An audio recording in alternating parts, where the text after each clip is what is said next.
আসসালামু আলাইকুম। একাদশ এবং দ্বাদশ শ্রেণীর সুপ্রিয় শিক্ষার্থীবৃন্দ, আশা করছি তোমরা সকলে ভালো আছো। ইতিপূর্বে তোমাদের ঋতু বর্ণন কবিতার ব্যাখ্যা এবং 3টি ধাপে এমসিকিউ দেওয়া হয়েছে। তোমাদের মধ্যে তাও অনেকে বলছে আরো কিছু এমসিকিউ দেওয়ার জন্য, ব্যাখ্যা সহকারে, কবিতার ব্যাখ্যা সহকারে। এজন্য আমি তোমাদের জন্য আরো কিছু এমসিকিউ ব্যাখ্যা সহকারে রেডি করেছি।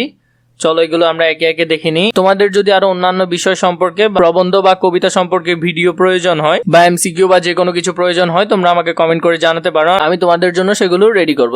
গত ভিডিওতে আমরা 40 পর্যন্ত শেষ করেছি, এখন 41 থেকে শুরু করব।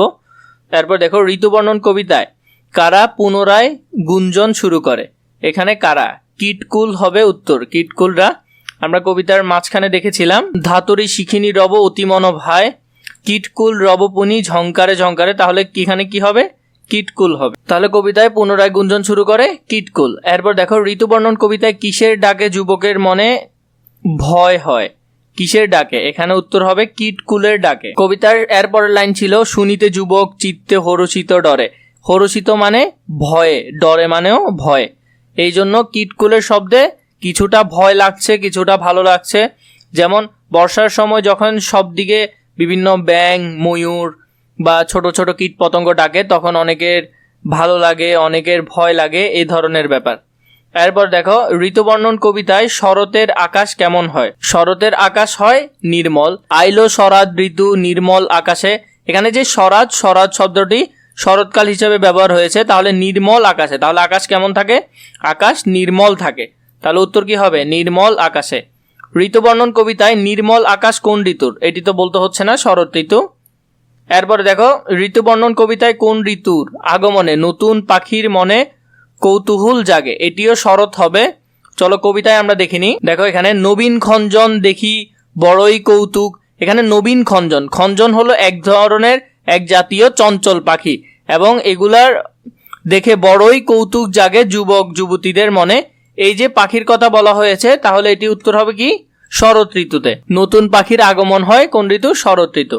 এরপরে দেখো 46 নাম্বার, এরপর হলো 46, ঋতুবর্ণন কবিতায় কোন ঋতুর আগমনে তাম্বুল অধিক সুখ হয়। তাম্বুল মানে হলো যে আমরা যে পান সুপারি খাই অনেকে, এটাকে এখানে তাম্বুল বলে উল্লেখ করেছে। এটি কোন ঋতুতে, এটি হলো শরতের পরের ঋতুতে। উপজিত যামিনী দম্পতির মনে সুখ প্রবেশে হেমন্ত ঋতু। তাহলে এখানে কোন ঋতু, হেমন্ত ঋতু।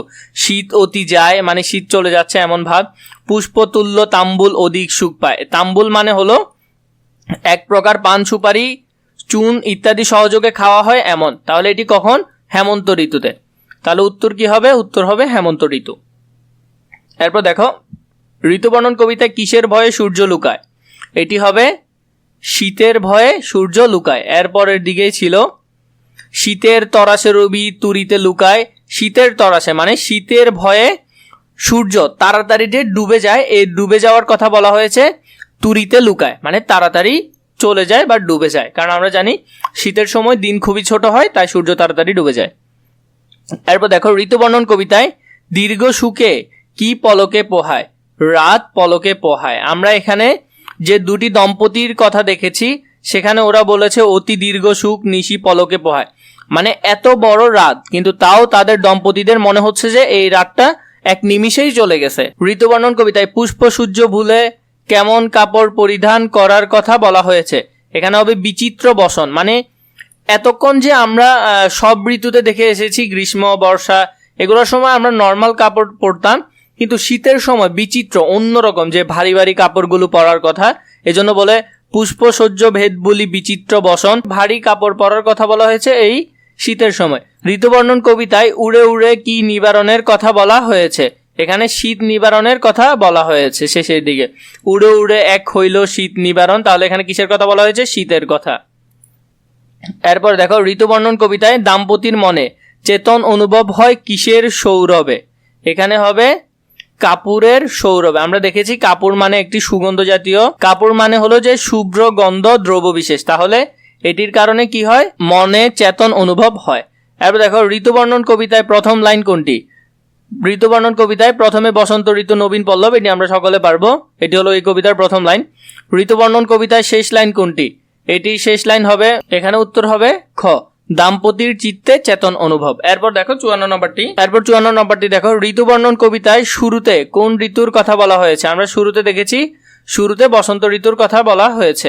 কবিতায় যদি আমরা প্রথম দিকে যাই, প্রথমে কবি বলেছেন প্রথমে বসন্ত ঋতু নবীন পল্লব, তাহলে কি কোন ঋতুর কথা প্রথমে বলা হয়েছে? বসন্ত ঋতু। তাহলে উত্তর হবে বসন্ত ঋতু। ঋতুবর্ণন কবিতায় চরণ সংখ্যা কত? চরণ সংখ্যা হলো 32টি। এটি আমরা আমাদের ঋতুবর্ণন কবিতার প্রথম ভিডিওতেই দেখেছি।